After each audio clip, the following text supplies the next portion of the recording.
मुकुन्द मूर्ध्ना प्रणिपत्य याचे भवन्तमेकान्तमियन्तमर्थम् अविस्मृतिस्त्वच्चरणारविन्दे भवे भवे मे अस्तु भवत्प्रसादात् नाहं वन्दे तव चरणयोर्द्वन्द्वं मद्वन्द्वहेतोः कुम्भीपाकं गुरुमपि हरे नारकं नापनेतुम् रम्या रामा मृदुतनुलता नन्दनेनापि रन्तुं भावे भावे हृदय भवने भावयेयं भवन्तम् भावे भावे हृदय भवने भावयेयं भवन्तम्।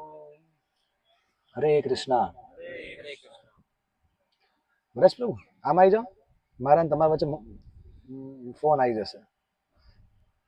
આપણા અને ભગવાન વચ્ચે અને આપણા અને સાધુઓ વચ્ચે કઈ ના આવવું જોઈએ. ખાસ કરીને ફોન તો ન જ આવે. So, welcome to Dwarka. Thank you so much for coming. And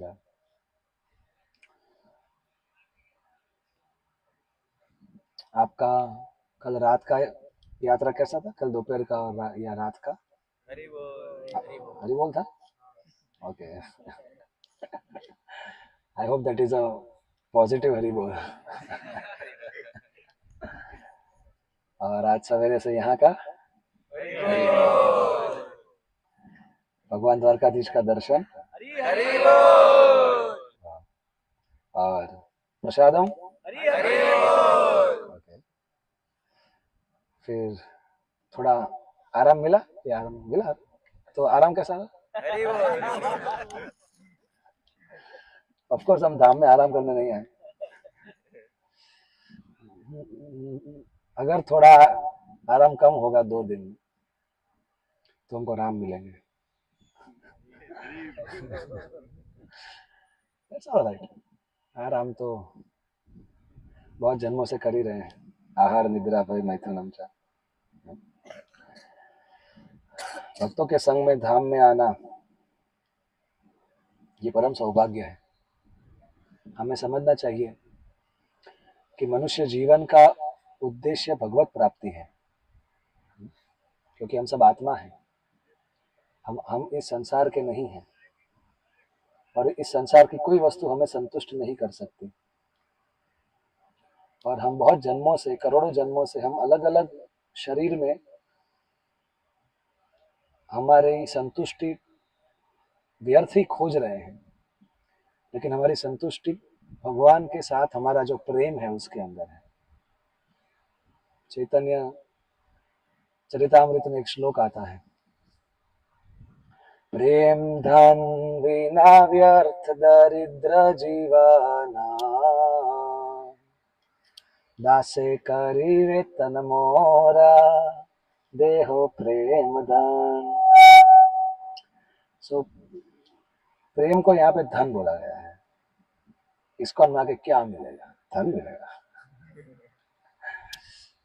प्रेम धन मिलेगा जो इसको के बाहर नहीं मिलेगा. प्रामाणिक वैष्णव संप्रदाय में मिलेगा, जिसमें से एक इस्कॉन है. तो प्रेम धन के बगैर जीवन कैसा है? दरिद्र है. मुझे बहुत पैसा, पप्पा पाए बहुत पैसा, हमारे पाए बहुत पैसा, लेकिन फिर भी पैसों के साथ दुख भी तो उतना ही है, शायद ज्यादा होगा.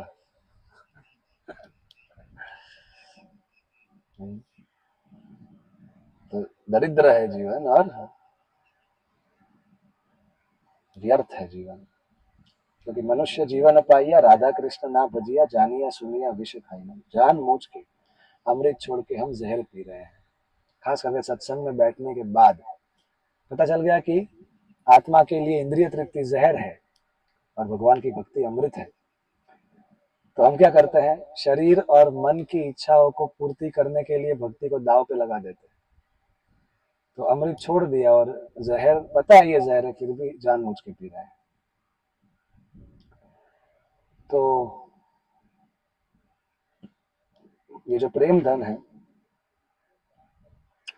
तो ये आप आप आज पहुंचे ना, हम तो वैलेंटाइंस डे के दिन ही द्वारका पहुंचे। तो ठाकुर जी से क्या मांगना चाहिए?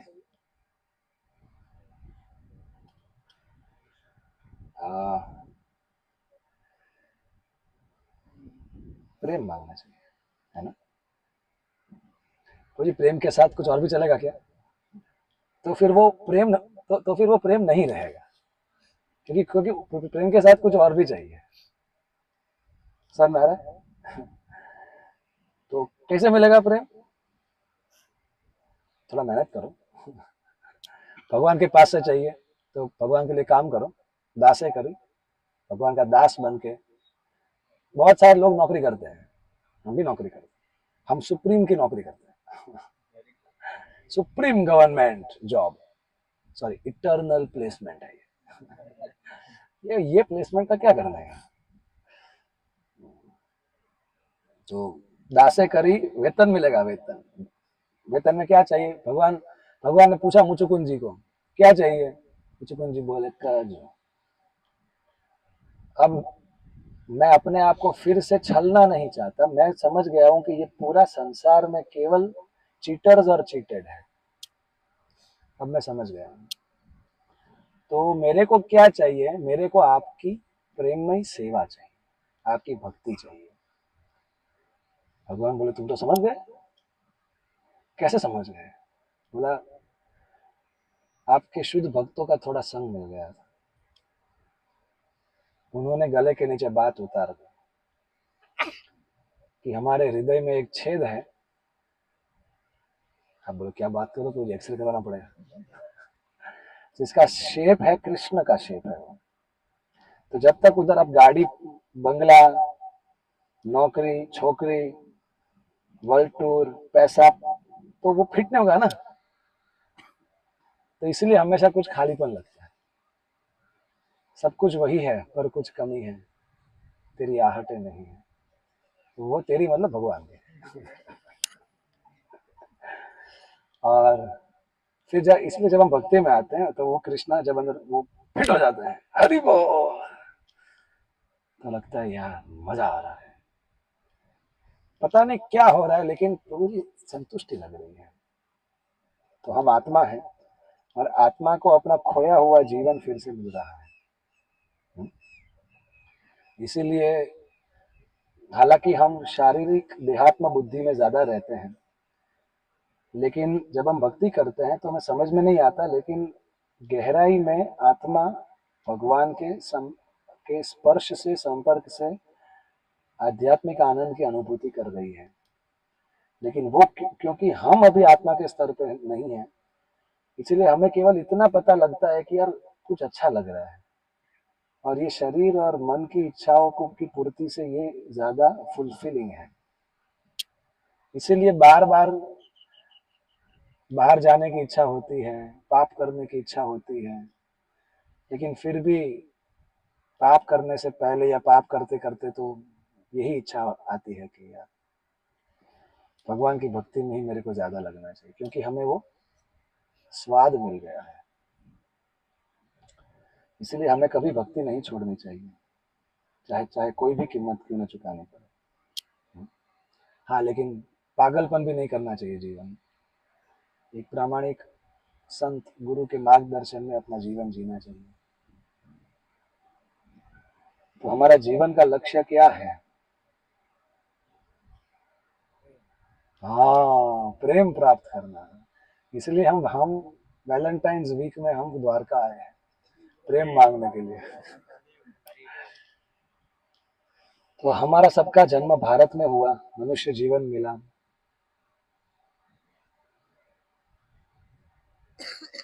और अभी हम भगवान के धाम में भक्तों के संग में बैठे हैं।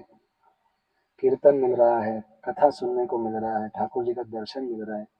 तो हमें समझना चाहिए कि हमारा जीवन सफल हो गया।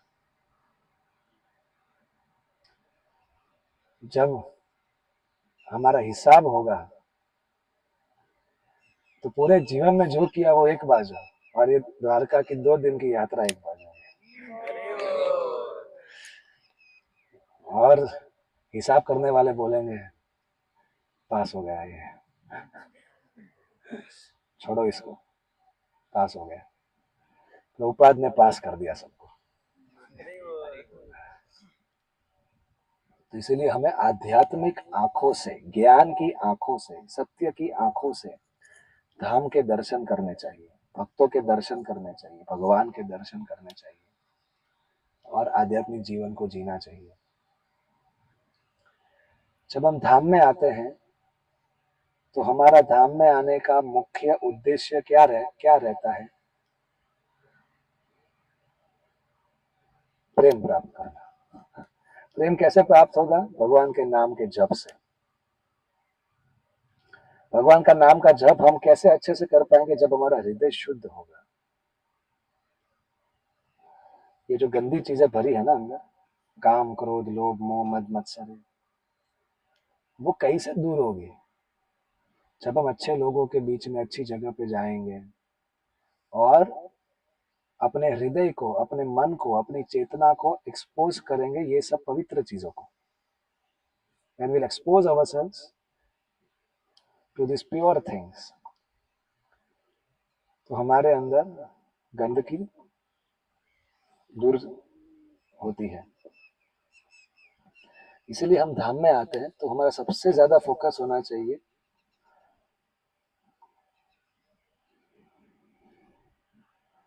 सुनने के ऊपर। किसके ऊपर? किससे सुनेंगे? भक्तों से सुनेंगे, जो भगवान के भक्त हैं। भगवान के भक्तों से क्या सुनेंगे?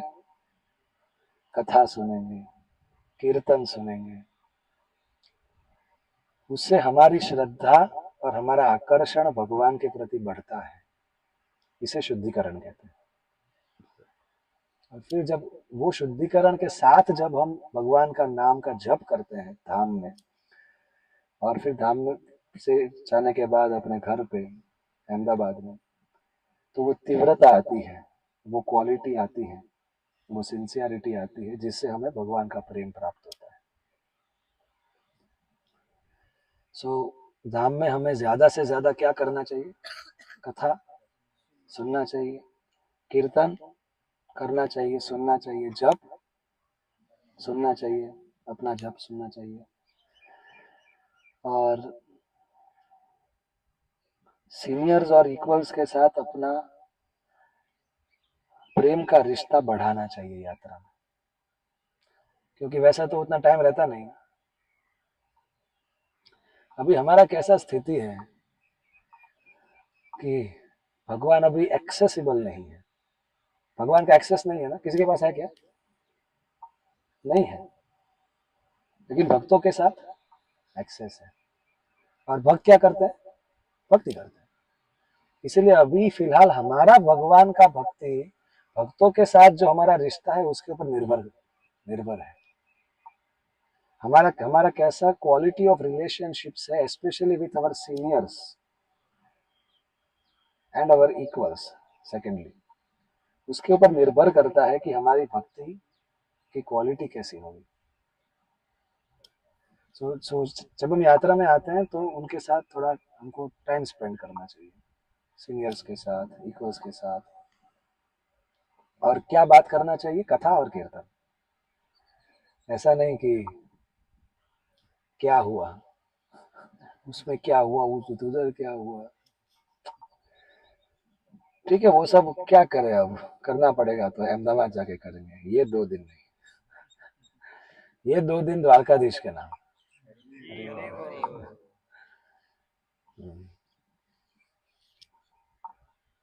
और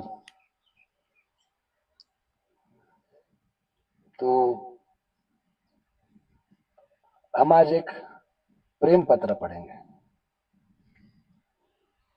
क्या बात करें प्रभु जी, आप ब्रह्मचारी हो गए, प्रेम पत्र पढ़ोगे और पढ़वाओगे? प्रभु जी आपका वीडियो रिकॉर्डिंग हो रहा है। एक ऐसा प्रेम पत्र है कि जो भागवत में आता है, और वो एक ही ऐसा प्रेम पत्र है कि जो ब्रह्मचारी इसको अलाउड है पढ़ना। अलाउड क्या, उसको एम्यूलेट करना, उसको अपने अंदर लाना वो अलाउड है, क्योंकि उस पत्र में प्रेम है इसलिए।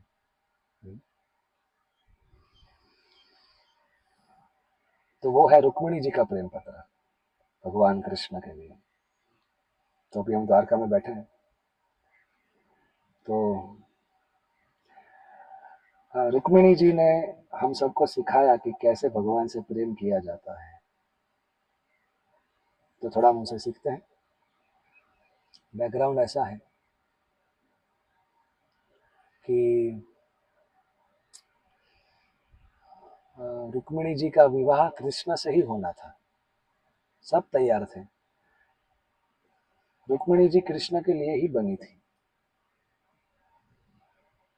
लेकिन उनका बड़ा एक भाई है रुक्मी, उसको उसका एक दोस्त है शिशुपाल, जो कृष्ण का कट्टर दुश्मन है। तो रुक्मी ने सबके अगेंस्ट जाके अपनी छोटी बहन का विवाह तय किया शिशुपाल के साथ। लेकिन रुक्मिणी जी का तो कंफर्म था, प्रेम करेंगे तो कृष्ण से ही करेंगे, वरना जान दे देंगे। तो रुक्मिणी जी भी, because she was king's daughter, so she knew political diplomacy, Rupa ji लिखते हैं। तो उन्होंने क्या किया, अपना संदेश लिखा और एक ब्राह्मण को बुलाया, क्योंकि ब्राह्मण भगवान का भक्त भी होता है और वो हमेशा सत्य परायण होता है। तो उसको वो प्रेम पत्र दिया कॉन्फिडेंशियल। ब्राह्मण को बोला कि आप कृष्ण को तक पहुंचाइए, वक्त बहुत कम है।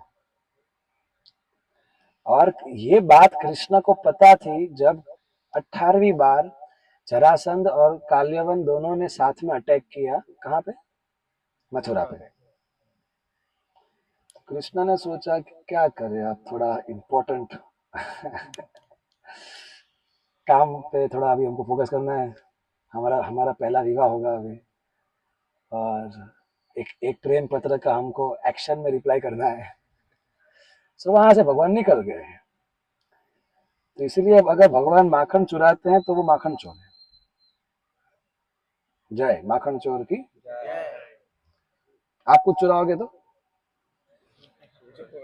अरे तो ही नाखे हो क्यों ऐसा? क्योंकि वो आपका नहीं है ना। ऐसी कौन सी चीज है कि जो भगवान की नहीं है? तो भगवान चोरी, भगवान के ऊपर चोर का आरोप लग ही नहीं सकता, क्योंकि सब कुछ भगवान का है, इसलिए वो लीला है। उसी तरीके से रण छोड़ राय की डाकोर के मंदिर पे लिखा है, राजाधिराज रण छोड़ राय। जिसने रण छोड़ा युद्ध भूमि में, वो सब राजाओं के राजा है, उनकी जय हो क्योंकि वो शब्द प्रास्य शक्तिर विविधैव श्रूयते स्वाभाविकी ज्ञान बल क्रिया च। भगवान वो व्यक्तित्व है जो सब शक्तियों के आगार है और स्रोत है। He is the reservoir of all strength. और अगर वो छोड़ते हैं तो मतलब वो मधुर है, मधुराधिपते अखिलम मधुरम। उसी तरीके से भगवान का प्रेम भी कैसा है? दिव्य है और मधुर है। भगवान का जो शुद्ध भक्त होता है, तो भगवान की रण छोड़ने की लीला या जरासंध या किसी के भी साथ युद्ध करने की लीला और रुक्मिणी के किडनैपिंग की लीला, तीनों के अंदर उसका मन लगता है। ऐसा नहीं कि तुम ये वाला थोड़ा अच्छा लगता है टॉपिक, तो वो एक्चुअली हमारा शुद्ध प्रेम नहीं है। कृष्ण जो भी करे वो दिव्य है और वो हमेशा एक भक्त को सुनने की लालसा लगी रहती है। सो ब्राह्मण पहुंच गए द्वारका, वो प्रेम पत्र लेके द्वारका को बताया, हरि बोल, कॉन्फिडेंशियल मैटर, सीधा अंदर लेके जाने का तो पहले के टाइम पे ब्राह्मणों को डायरेक्ट एंट्री था राजा के पास। तो ठाकुर जी बैठे थे अपने सिंहासन के ऊपर, गोल्डन थ्रोन बताए ऊपर, सोने के सिंहासन के ऊपर। जैसे ही ब्राह्मण आए, सो भगवान कृष्ण लोगों को सिखाने के लिए कि कैसे ब्राह्मणों का सम्मान करना है, उसके लिए उन्होंने ब्राह्मण को अपने सिंहासन के ऊपर बैठाया। और जैसे देवता कृष्ण की पूजा करते हैं, वैसे ही कृष्ण ने ब्राह्मण की पूजा की। और फिर ब्राह्मण को खिलाया, थोड़ा सुलाया। और फिर भगवान कृष्ण जाते हैं और उनके ब्राह्मण के चरण अपने गोद में लेके उनको मसाज करने लगते हैं। और मसाज करते करते पूछते हैं कि आप थक गए होंगे। ब्राह्मण बोले नहीं नहीं, ऐसा तो। अब ब्राह्मण को भी, अब क्योंकि वो वास्तविक ब्राह्मण है, क्वालिफाइड ब्राह्मण, उसको पता है ये कौन है, परम सत्य है। बट ओके, क्योंकि वो नर लीला कर रहे हैं, सो वैदिक सोशल कन्वेंशन के हिसाब से उन्होंने उसको स्वीकार किया। और फिर भगवान कृष्ण ने पूछा कि so how is life, are you self satisfied, is your mind peaceful. तो हर एक व्यक्ति को उसके वर्ण के अनुसार उसके साथ बातचीत शुरू करना चाहिए। और फिर पूछा कि ऐसा लगता है कि आप कुछ महत्वपूर्ण उद्देश्य से आए हैं इधर। ब्राह्मण बोले हाँ, आपके लिए प्रेम पत्र आया है ठाकुर।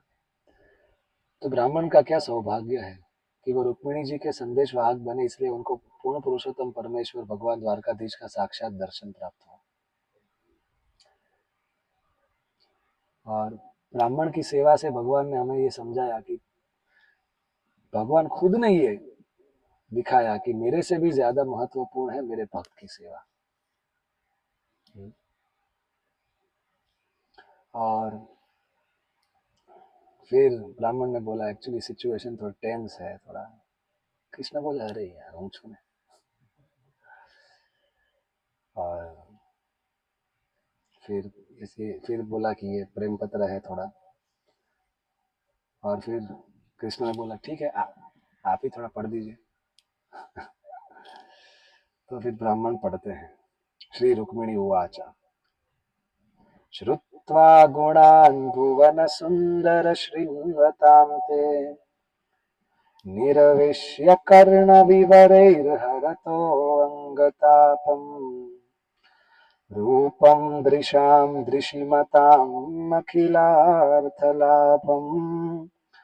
त्वयि अच्युता विशति चित्तम् अपत्रपं मे। Shri Rukmini said in her letter as read by the Brahmana, O beauty of the worlds, Bhuvana Sundara, O beauty of the worlds, having heard of your qualities, which enter the ears of those who hear and remove their bodily distress, and having also heard of your beauty, which fulfills all the visual desires of those who see, I have fixed my shameless mind upon you, O Krishna. तो 7 श्लोक का ये प्रेम पत्र है, इसमें से ये पहला श्लोक है कि हे भुवन सुंदर, हे समस्त जगत में सबसे सुंदर, श्रुत्वा गुणान, सुना है आपके बारे में। रुक्मिणी जी राजा भीष्मक के दरबार में, उनकी पुत्री थी, तो राजा भीष्मक एक पुण्यशाली राजा थे। तो वहां पे साधु महात्मा आते जाते रहते थे, नारद मुनि भी आते जाते रहते थे। तो वो कृष्ण का गुणगान करते हैं साधु, प्रामाणिक साधु। तो रुक्मिणी जी ने केवल सुन के डिसाइड किया ओके शादी करेंगे तो कृष्ण से करेंगे और उनकी दासी रूपी पत्नी बनेंगे। सुना है आपके बारे में, आपके गुणों के बारे में भी सुना है, आपकी खूबसूरती के बारे में भी सुना है। जब भी आपके बारे में सुनती हूँ तो मेरा सब दुख दूर हो जाता है। और आपकी खूबसूरती के बारे में सुनने से ही मेरी आंखों की जो इच्छा है खूबसूरत चीजें देखने की, वो संतुष्ट हो जाती है।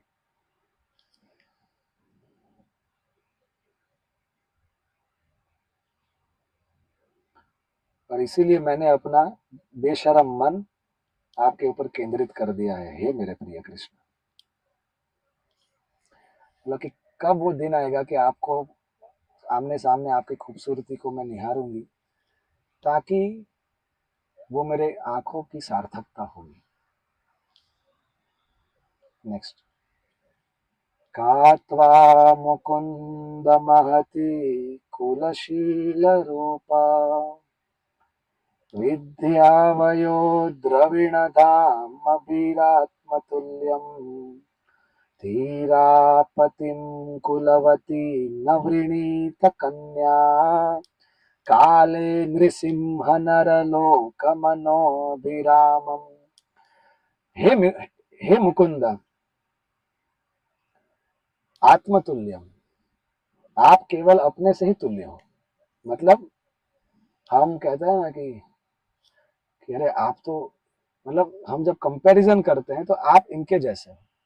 अब भगवान वो, he is one without a second. वेद मंत्र द्वितीय नास्ति, he is one without a second. तो भगवान की तुलना भगवान से ही हो सकती है, इसलिए आत्मतुल्यम की हे मुकुंद, आप वंश में, चरित्र में, खूबसूरती में, ज्ञान में, यौवन में, धन में और प्रभाव में आप आपके ही तुल्य हो। हे पुरुषों में शेर, आप पूरे मानव समाज के मन को प्रफुल्लित करते हो। तो भला इसमें मेरी क्या गलती है कि मैं आपके पीछे पागल हो गई? कौन सी सबसे संस्कारी, सबसे वैभवशाली और विवाह के योग्य बन चुकी लड़की, भले ही वो उच्च परिवार की हो, आपके बारे में जानने के बाद आपको अपने पति के रूप में ना चाहती हो? मतलब शी इज क्लैरिफाइंग। और क्योंकि पहले ऐसा नहीं होता था कि कोई लड़की लड़के को प्रेम बता रही है, सो शी इज क्लैरिफाइंग। क्या करे अब, आप हो ही ऐसे। It's not me, anyone will be, because you are atmatulya. Means you should not think that I am that means like, and Rukmini ji के बारे में भी कृष्ण ने सुना था कि उनके अंदर सब दिव्य गुण थे, और इसीलिए कृष्ण के अंदर भी इच्छा थी कि मैं रुक्मिणी जी से शादी करूं। तन्मे भवान खलु वृतः पतिरंगजायाम् आत्मार्पितश्च भवतोऽत्र विभो विधेहि मा वीरभागम् अभिमर्शतु चैद्य आराध गोमायुवन् मृगपतेर्बलिमम्बुजाक्ष। इसीलिए हे मेरे स्वामी, मैंने आपको मेरे पति के रूप में स्वीकार किया है, सॉरी, मैंने आपको मेरे पति के रूप में चयन किया है, चूज किया है, और मैं अपने आप को आपके चरणों में समर्पित करती हूँ। प्लीज आप फटाफट आइए, हे सर्वशक्तिमान, और मुझे अपनी पत्नी बना लीजिए। हे मेरे कमल नयन भगवान स्वामी, ये शिशुपाल को, ये शिशुपाल एक शेर का हिस्सा को, जैसे एक शियार अगर गलती से उसको स्पर्श कर ले, तो ऐसा आप शिशुपाल के साथ मत होने दीजिएगा। मतलब बताया कि मैं आपकी हूं, ये कौन होता है? आप आके उठा लीजिए जो आपका है, क्योंकि मैं आपकी हूं। भूर्तेष्ट दत्त नियम व्रत देव विप्र गुरुवर्चनादिभिरलं भगवान् परेशः आराधितो यदि गदाग्रज इत्यपाणिं गृह्णातु मे नदम घोष सुतादयोन्ये। अगर मैंने अपने जीवन में आपकी ठीक से भक्ति की है, ऐसे पुण्य कार्य किए हैं, तपस्या की है, दान किया है, सब विधि विधानों का पालन किया है, सभी संकल्पों को रखा है, और साथ साथ देवता, ब्राह्मण, मेरे गुरुजनों का अगर मैंने भक्ति किया है, और अगर आपको लगता है, और अगर आप इससे खुश हैं, तो आप कृपा कीजिए, आप मेरे पर कृपा करके मेरा हाथ थाम लीजिए, और मैं किसी और की नहीं होना चाहती। मीन्स रुक्मिणी जी को पता है कि मेरी खूबसूरती से या मेरे फैमिली बैकग्राउंड से, how can I convince Krishna? Krishna can be convinced only by भक्ति, लव, भक्त्या माम अभिजानन्ति। इसलिए रुक्मिणी जी जस्ट एक रिमाइंड दे रही है कि थोड़ा बहुत किया है प्रयास, तो उसके बल के ऊपर आप कन्विंस हो जाइए। शोभाविनी त्वमजितोद्वहने विदर्भान् गुप्तः समेत्य पृतनापतिभिः परितः निर्मथ्य चैद्यमगधेन्द्रबलं प्रसह्य मां राक्षसेन विधिनोद्वह वीर्यशुल्काम्। माम राक्षसेन विधि, शादी की अलग अलग विधियां होती है, जिसमें से एक है राक्षस विधि। राक्षस मतलब, सॉरी राक्षस विधि मतलब दुल्हन को मंडप से उठा लो।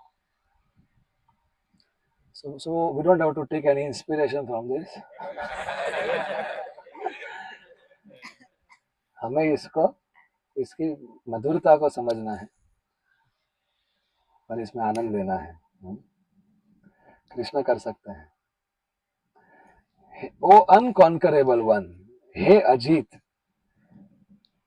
कल ही मेरा शादी होने वाला है, तो अब मैं आपको स्ट्रेटेजी बताती हूँ।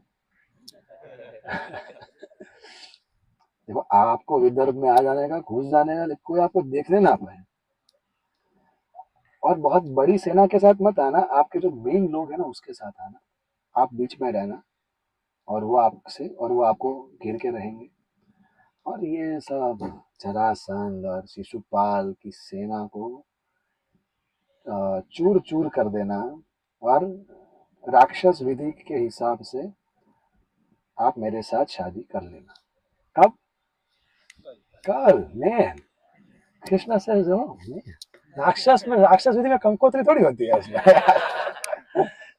शॉर्ट नोटिस में अंतः पुरांतरचरिं मनिहत्य बंधून् त्वाम् उद्वहे कथमिति प्रवदाम्युपायम् पूर्वेद्युरस्ति महति कुलदेव यात्रा यस्यां बहिर्नववधुर्गिरिजामुपेयात्। देखो, आपको कब आना है मेरे को उठाने के लिए, ये श्लोक में बताता है।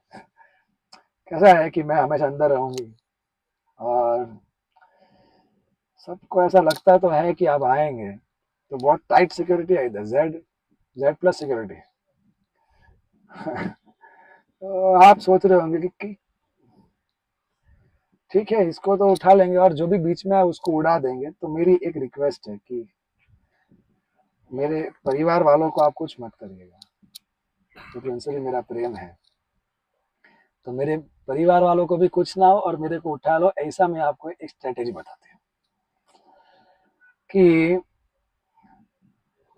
कल शादी के दिन से पहले यहाँ पे एक विधि होता है कि यहाँ पे अंबिका देवी है, उनका मंदिर है, तो वहां पे दुल्हन को जाके उनका आशीर्वाद लेना होता है। तो जब मैं उधर जाऊंगी, गिरिजा गिरिजा गिरिजा मतलब अंबिका, पार्वती देवी, और फिर तो वहां पे आपको मेरे को उठा लेने का, और उठा के सीधा फिर भाग जाना, तो कुछ मारपीट होगा नहीं। हाँ, पीछे से आएंगे तो थोड़ा ऐसे ऐसे मुक्का मुक्का मार के हम फिर निकल जाएंगे। ये प्लान दिया।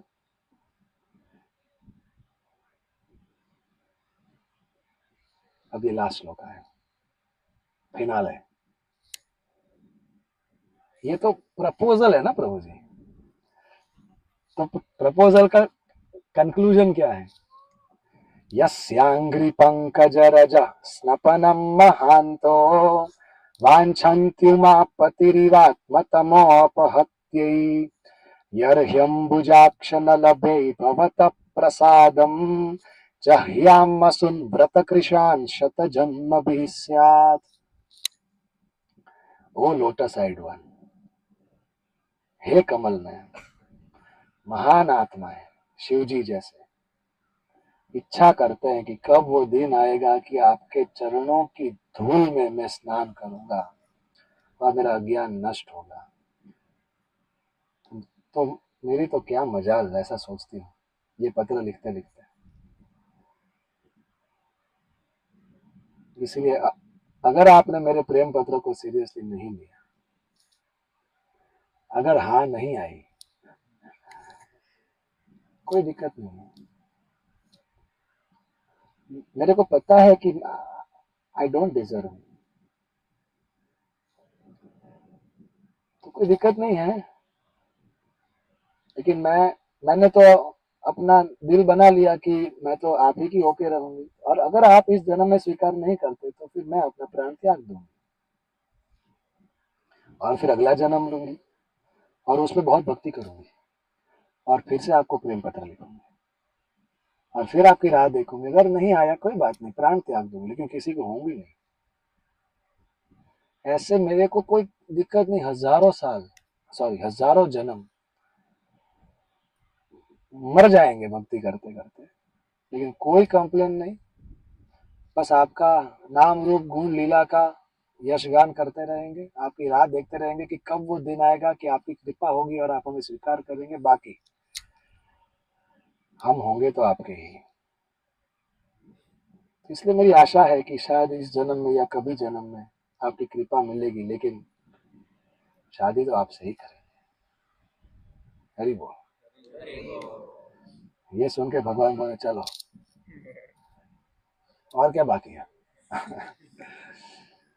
और ब्राह्मण को बोला जाओ। तो ये सुन के ब्राह्मण का हाथ कृष्ण ने अपने हाथ में लिया। मतलब क्या कि मैं रुक्मिणी जी का हाथ स्वीकार करता हूँ। ब्राह्मण खुश हो गया। ब्राह्मण को बोला पहुंचो जल्दी, मैं आ रहा हूँ। और रात में कृष्ण अकेले निकले। अब वहां पे तो सब तैयार था एकदम, पता था कि कृष्ण आएंगे, तो सब सब तैयारी था। और लंबी कथा है, कटिंग इट शॉर्ट। तो रुक्मिणी जी इस ब्राह्मण की, अब शादी का दिन आ गया और सब उनको सजा रहे हैं और रुक्मिणी जी अंदर से उनकी धड़कनें बढ़ रही है। लगता है कि सुसाइड का टाइम आने वाला है। और वो ना ब्राह्मण आए ना कृष्णा आए यार, मतलब। और नहीं, वो कैसा होता है वो, तो बेचैनी बढ़ रही थी और आंखों में से आंसू गिर रहे थे और अपने आप को धिक्कार रही थी कि शायद मेरे में ही गलती है। कृष्णा तो परफेक्ट है, लेकिन अगर कृष्णा मेरे को एक्सेप्ट नहीं किया मतलब कि मेरे अंदर कमी रह गई, तो इस जीवन का क्या लाभ। ऐसा ऐसा सोच रही। तो वो ब्राह्मण आया। हरि बोल। ब्राह्मण आने से पहले उनकी ये राइट आईलिड्स और राइट थाइज फड़कने लगी। तो पुरुषों के अंदर लेफ्ट होता है ना शुभ, पुरुषों के अंदर लेफ्ट फड़कता है और अगर स्त्री के अंदर राइट फड़कता है तो वो शुभ माना जाता है, ऐसा कुछ।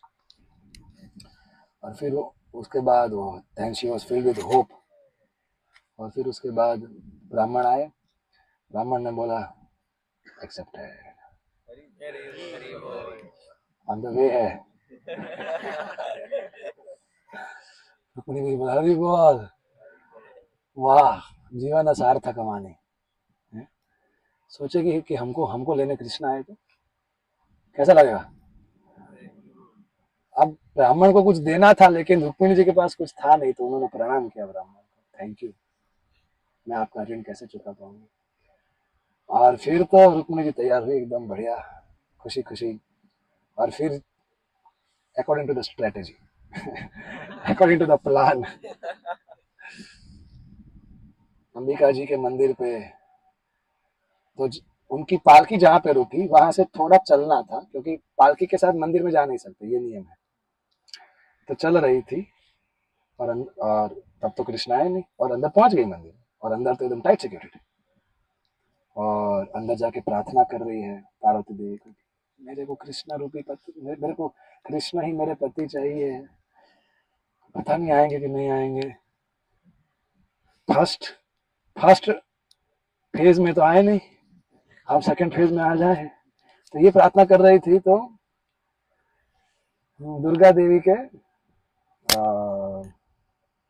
विग्रह से एक हार नीचे गिर गया, तो पुजारी ने वो हार लाके पहना दिया रुक्मिणी जी को। तो रुक्मिणी जी बोले हाँ आएंगे, अरे बोल। और फिर नीचे उतर रही थी, तो अब धीरे धीरे उतर रही थी। कब आएंगे कब आएंगे कब आएंगे। अब रुक्मिणी जी ने केवल सुना है, कृष्ण को देखा नहीं है। और अब बाहर सब खड़े हैं, शिशुपाल और सब बड़े बड़े योद्धा, और कोई हाथी पे कोई घोड़े पे, और रुक्मिणी जी की सुंदरता का वर्णन कर नहीं सकते शब्दों में। वो साक्षात महालक्ष्मी है। और लेकिन अब रुक्मिणी जी को देखना था, उतर गए नीचे स्टेयर्स पे, अब सामने पालकी है। अरे हम व्हाट अबाउट द प्लान। तो उन्होंने अपना पल्लू ऐसे किया और एक आंख से ऐसे देखा, और ये जो घोड़े पे बैठे थे गिर गए, हाथी पे बैठे थे गिर गए, घायल हो गए। बाप क्या खूबसूरत, दांत एकदम मोतियों जैसे, और एकदम कमल, एकदम फ्रेश लोटस फ्लावर जैसा चेहरा, लोटस पेटल की तरह आंखें, एकदम एकदम काली काली आंखें। और she is the perfection of womanly beauty, meant for the pleasure of Krishna. और ऐसा देखा और ऐसा हो गया, क्योंकि ऐसे कृष्ण के देखा, लेकिन फिर उनको पता चला कि अरे ये तो सब देख रहे हैं, फिर से ऐसे कर दिया। उसमें लोग धड़ाम गिर गए। बाप, शिशुपाल भी गिरा। और जैसे ही सब गिरे, सबका थोड़ा हाल बेहाल हुआ, तो किसी ने इनका हाथ पकड़ा रुक्मिणी जी का, और सीधा खींचा रुक्मिणी जी को सीधा रथ पे, और रथ चला। रुक्मिणी जी बोले क्या हुआ, कृष्ण ही है ना। और फिर देखा रुक्मिणी जी ने तो ठाकुर जी थे, और साथ ही थे दारुक। और कृष्ण ने बोला Daruk, destination Dwarka, no stopping no stoppage. और सब तो हाल बेहाल हो रखा था, पता क्या हुआ, सब चिल्लाने लगे, अरे गई कौन गई, दुल्हन गई कौन, हो कृष्ण कृष्ण। और सभी जाके अटैक करने के लिए गए, तो उसके भाई ने प्रतिज्ञा दी, अगर ये कृष्ण से मैं मेरी बहन को ना छुड़वा सकूं तो मैं इधर वापस नहीं आऊंगा। रुक्मिणी जी बोले ले केम पग पोतन पगे कुल्हाड़ी मारे। तो सब उन्हें अटैक करने लगे, तो कृष्ण सबको ऐसे हराने लगे। फिर लास्ट में उनका भाई आया रुक्मी, तो रुक्मी ने तो बोटी डाल दी कृष्ण ने। और ये मारने वाले थे, तो रुक्मिणी जी चिल्लाई,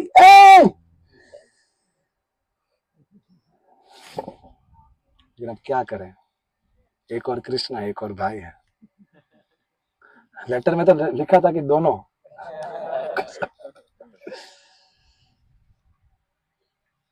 और रुक्मिणी जी की आंखों में से आंसू गिरने लगे कि मैं मेरे भाई की मौत देख नहीं पाऊंगी, और ये तो मेरे शादी का दिन है, तो इसमें ऐसा हो तो कैसे, मतलब हर एनिवर्सरी पे फिर ये सब याद आएगा।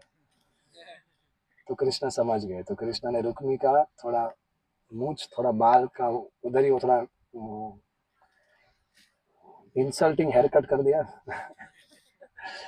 और छोड़ दिया।